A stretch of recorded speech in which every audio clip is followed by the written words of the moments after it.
आवाराटे मुई तो दीवानाटे मोते लो तुई भूली जा। मुई तो आवाराटे मुई तो दीवानाटे मोते लो तुई भूली जा। मोर ठानु दूरे गले हसी हसी रहे बुरे मते तुई भलाई पा।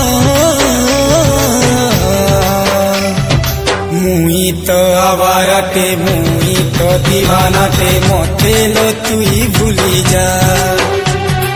मुई तो आवाराटे मुई तो दीवानाटे मोते लो तुई भूली जा।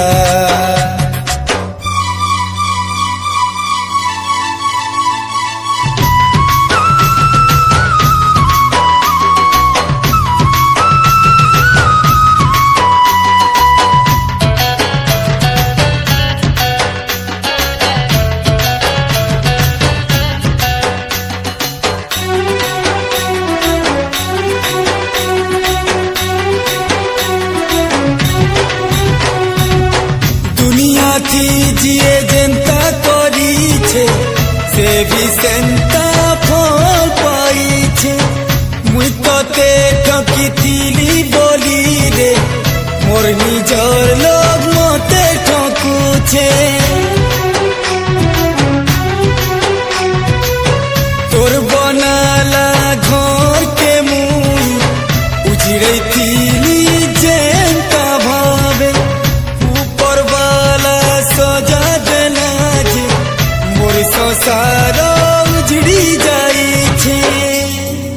कैसे कटे दिन कैसी कटी राते पूछो न साथिया जुदाई की बातें जुदाई की बातें।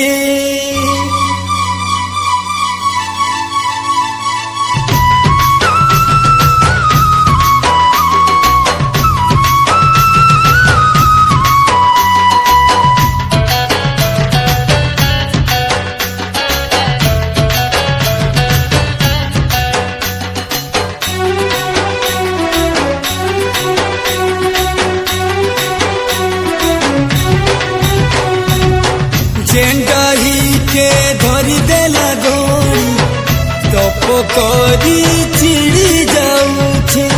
चलू छे मुई जेन बाटे तो अधा बाटे सरी जाऊ छे। जाके मुई भरोसा करू छे से भी मोते धोखा देऊ छे। देख ले तुई सही नहीं पारू ई दुनिया मोते केते कोंदो छे। टूटा है ये दिल रूठा ये जमाना रो रो के हारा कोई नहीं अपना कोई नहीं अपना। गुलिया रे जेनो तुई था मितवा रे जार संगे था। मुई तो आवाराटे मुई तो दीवानाटे मोते लो तुई भूली जा। मुई तो आवाराटे मुई तो दीवानाटे मोते लो तुई भूली जा। मुई तो आवाराटे मुई तो दीवानाटे मोते लो तुई भूली जा। मुई तो आवाराटे मुई तो दीवानाटे मोते लो तुई भूली जा।